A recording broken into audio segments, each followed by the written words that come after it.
कहानी की शुरुआत में हमें चींटियों के एक छोटे से आइलैंड को दिखाया जाता है, जहाँ पर चींटियों की एक कॉलोनी रहती है जो ग्रासहोपर के लिए खाना इकट्ठा कर रही होती हैं। अब ये सभी चींटियां खाने को एक लाइन से लेकर जा रही होती हैं, लेकिन उनके लाइन के बीच में एक पत्ता गिर जाता है, जिससे इनकी लाइन गायब हो जाती है और ये सभी चींटियां डरने लगती हैं। तभी वहाँ पर जोएल नाम का एक चींटी आता है जो उन्हें पत्ते के साइड से लेकर जाता है और इन्हें एक बार फिर से इनकी लाइन मिल जाती है। अब हम प्रिंसेस एडा को देखते हैं जो हमेशा काफी डरी और घबराई हुई रहती है, और इसी बीच हम फ्लिक नाम के एक और एंट को देखते हैं जो काफी इंटेलिजेंट होता है और वह तरह तरह के इन्वेंशन किया करता है। अब उसने एक और हैवी मशीन बनाई होती है जिससे वो ज्यादा से ज्यादा खाना इकट्ठा कर सके, लेकिन उसके इन्वेंशन को लोगों को ज्यादा पसंद नहीं आता। जिसके बाद फ्लिक वहाँ से जाने लगता है। तभी प्रिंसेस टोड भी उसके पीछे आती है और उससे कहती है कि उसके इन्वेंशन उसे काफी पसंद है, जिससे फ्लिक काफी खुश होता है। तभी खतरे की घंटी बजने लगती है, यानी ग्रासहोपर अपना खाना लेने के लिए आ रहे होते हैं। तब प्रिंसेस सभी एंट को खाने को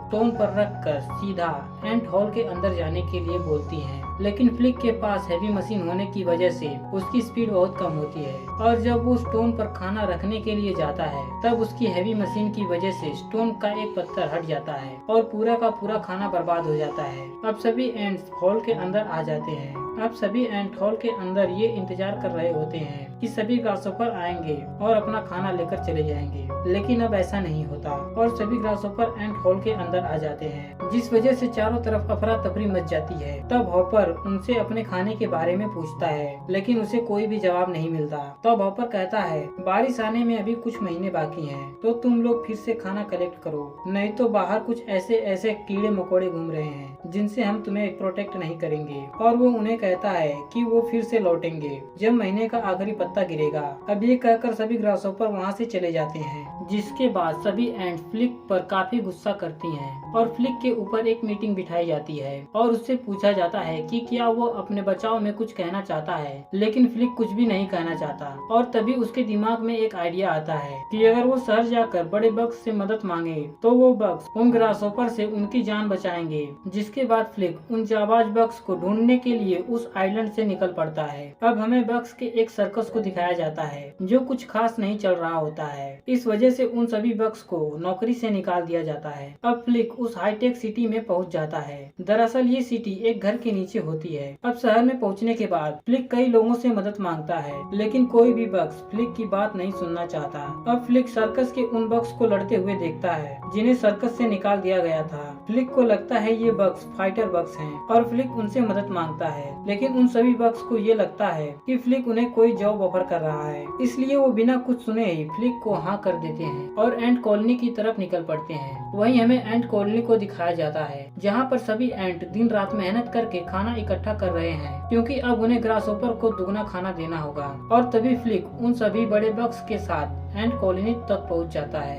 जिससे प्रिंसेस एडा फ्लिक से बहुत खुश होती हैं क्योंकि ये बग्स ग्रासहोपर से युद्ध करेंगे। अब रात में जश्न मनाया जाता है जहाँ पर सभी बग्स को ये समझाया जाता है कि जल्द ही ग्रासहोपर हम पर हमला करने वाले हैं और इन सबको उनसे युद्ध करना होगा, जिसमें शायद इनकी जान भी चली जाए। और अब इन सर्कस के बग्स को ये समझ में आ गया है कि फ्लिक उन्हें यहाँ पर क्यों लाया है, जिससे ये लोग काफी डर जाते हैं और ये लोग ग्रासहोपर से युद्ध नहीं करना चाहते क्योंकि इन लोगों को अपनी जान प्यारी है। इसलिए एक बग्स फ्लिक के पास जाता है और कहता है, हम कोई फाइटर बग्स नहीं है और हम ये युद्ध नहीं करना चाहते, हम यहाँ से जा रहे हैं। जिसके बाद ये सभी बग्स वहाँ से जाने लगते हैं, लेकिन फ्लिक भी उनका पीछा नहीं छोड़ता और उनके पैरों को पकड़कर लटक जाता है। अब ये बग्स नीचे उतरकर फ्लिक को छुड़ाने की कोशिश कर रहे होते हैं और तभी उन्हें ये एहसास होता है कि वे एक खतरनाक जगह पर हैं, क्योंकि वहाँ पर एक चिड़िया का घोंसला होता है और तभी वो चिड़िया वहाँ पर पहुँच जाती है जो इन सभी बग्स पर हमला कर देती है। अब वहीं हमें प्रिंसेस टोड को दिखाया जाता है जिसने इन सभी बग्स को जाते हुए देख लिया था, इसलिए वो एक फूल तोड़कर उन सभी की तरफ आ रही होती है। तभी वो चिड़िया टोड को देख लेती है और टोड पर हमला करने वाली होती है, लेकिन टोड उस चिड़िया को देख लेती है, इसलिए उस फूल को वो छोड़ देती है, जिससे वो नीचे की तरफ गिरने लगती है। लेकिन तभी एक बग्स प्रिंसेस टोड को पकड़ लेती है और वो जमीन की दरार में गिर जाती है, जिसमें उस बग्स को चोट भी लग जाती है, लेकिन बर्ड अब भी उनका पीछा नहीं छोड़ती। जिसके बाद फ्लिक अपना दिमाग लगाता है और उस बर्ड को एक कैटरपिलर दिखाता है और जब वो बर्ड उन्हें खाने के लिए आगे बढ़ता है और तब फ्लिक प्रिंसेस टोड और बग्स को लेकर एक कांटे वाली झाड़ियों के पीछे चला जाता है, जिससे उनकी जान बच जाती है। अब दूर से प्रिंसेस एटा दूरबीन से ये सब कुछ देख रही होती है, जिससे अब ये सभी बग्स एंट कॉलोनी की नजरों में हीरो बन चुके हैं। अब इन सभी बग्स को एंट कॉलोनी में वापस लाया जाता है और उस बग्स का इलाज भी किया जाता है जो प्रिंसेस टोड को बचाते हुए जख्मी हो गया था। और अब प्रिंसेस एटा रानी बनने वाली है और ग्रासहोपर अपना खाना लेने के लिए वापस आने वाले हैं, इसलिए प्रिंसेस एटा काफी परेशान होती है।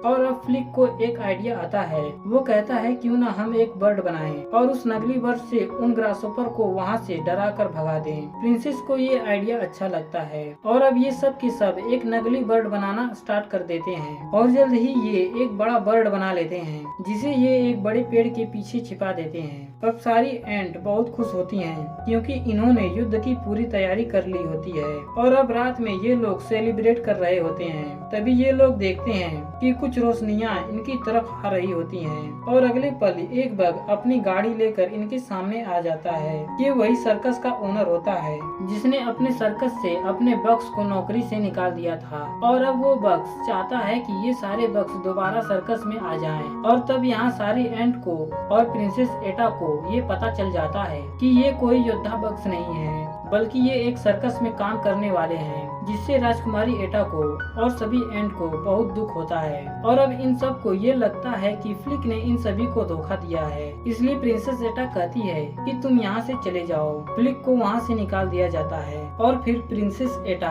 सबको ये ऑर्डर देती है कि जल्द से जल्द जितना खाना हो सके इकट्ठा करो, क्योंकि बहुत ही जल्द सीजन का आखिरी पत्ता गिर जाएगा और ग्रासहोपर यहाँ पर आ जाएंगे। हमें उनके लिए खाना इकट्ठा करना होगा। और हमें दिखाया जाता है कि सीजन का आखिरी पत्ता भी गिर चुका है और ग्रासहोपर अब उनकी कॉलोनी तक पहुंच जाते हैं। ग्रासहोपर का जो लीडर होता है, जिसका नाम हॉपर होता है, वो देखता है कि यहाँ पर खाना नहीं है। इस बात से उसे बहुत गुस्सा आता है और वो एंट कॉलोनी पर हमला कर देता है। यहाँ पर जो छोटी प्रिंसेस टोड होती है, वो एक ग्रासहोपर की बातें सुन लेती है, जिससे उसे ये पता चलता है कि बहुत ही जल्द हॉपर उनकी रानी को यानी उसकी मॉम को जल्द ही मार देगा। वो मदद के लिए फ्लिक के पास जाना चाहती है, पर तभी एक ग्रासहोपर उसके पीछे पड़ जाता है। वो भागते भागते एक चट्टान के पास पहुंच जाती है। ग्रासहोपर उसे चट्टान से धक्का दे देता है। उसे लगता है कि वो मारी गई, पर अब यहाँ दिखाया जाता है कि राजकुमारी एटा के पंख निकल आए हैं। वो उड़ने लगी है और वो उड़ के सीधा फ्लिक के पास पहुँच जाती है और उससे बताती है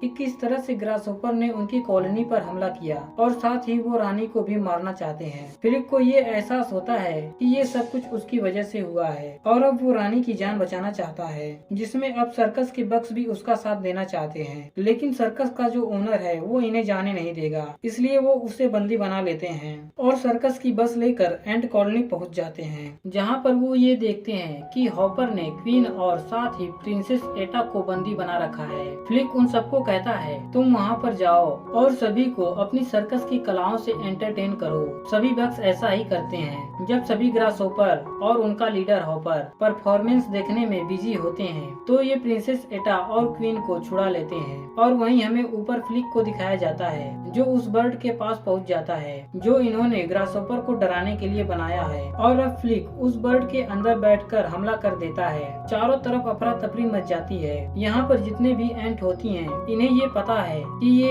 एक नकली बर्ड है, लेकिन वो जानबूझकर डरने का बहाना कर रही होती हैं। और तभी एक ग्रासहोपर उस बर्ड पर आग लगा देता है, जिससे उस बर्ड की सच्चाई पता चल जाती है कि ये एक नकली बर्ड है। बर्ड के अंदर से जब फ्लिक बाहर आता है, जिसे देखकर हॉपर को बहुत गुस्सा आता है, वो फ्लिक को बहुत बुरी तरह से मारता है। दरअसल वो एंट के सामने फ्लिक को जान से मार देना चाहता है, लेकिन फ्लिक बहुत ही ज्यादा बहादुर है और वो उसे धमकी देता है कि हम एंट में बहुत ज्यादा एकता होती है और अगर हम सब मिल जाएं तो तुम सबको खत्म कर सकते हैं। और तभी हॉपर पूरी की पूरी एंट कॉलोनी की तरफ देखता है और उसके दिल में हल्का सा डर पैदा हो जाता है, क्योंकि उसे एंट की एकता और ताकत के बारे में सब कुछ पता होता है और एंट्स के अंदर और बाकी सभी बग्स के अंदर कॉन्फिडेंस एलियंस आ जाता है। वो ग्रासहोपर का सामना करके उन्हें भगा देते हैं। साथ ही हॉपर को यहाँ पर गिरफ्तार कर लिया जाता है और सर्कस की जो तोप होती है उसे उड़ाकर यहाँ से दूर भेजने की तैयारी कर ली जाती है। और तभी यहाँ पर बारिश होना शुरू हो जाती है, जिससे एंड्स में अफरा तफरी मच जाती है और यहाँ पर हॉपर को मौका मिल जाता है। वो अपने आप को आजाद करके फ्लिक को यहाँ से लेकर उड़ जाता है।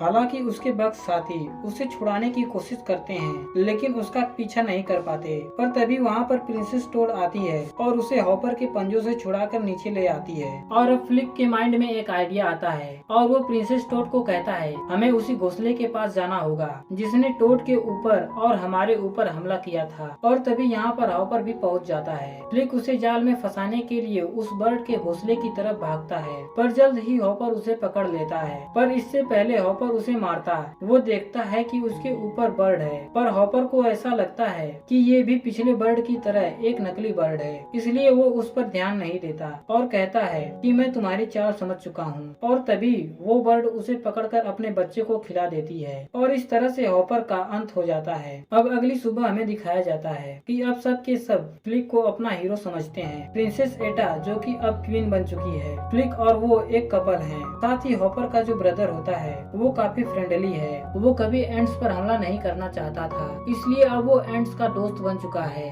जहाँ पर हॉपर के ब्रदर को और कुछ एंट को सर्कस के बक्स के साथ उनके नए टूर पर भेज दिया जाता है ताकि वो उनकी मदद कर सकें। जहाँ पहले फ्लिक के एक्सपेरिमेंट को कोई इस्तेमाल नहीं करता था, अब यहाँ पर उसके एक्सपेरिमेंट से लोगों को बहुत ज्यादा फायदा होता है और इसी तरह से इस एंट कॉलोनी में खुशियाँ आ जाती हैं। और इसी के साथ इस फिल्म की कहानी यहीं पर खत्म हो जाती है।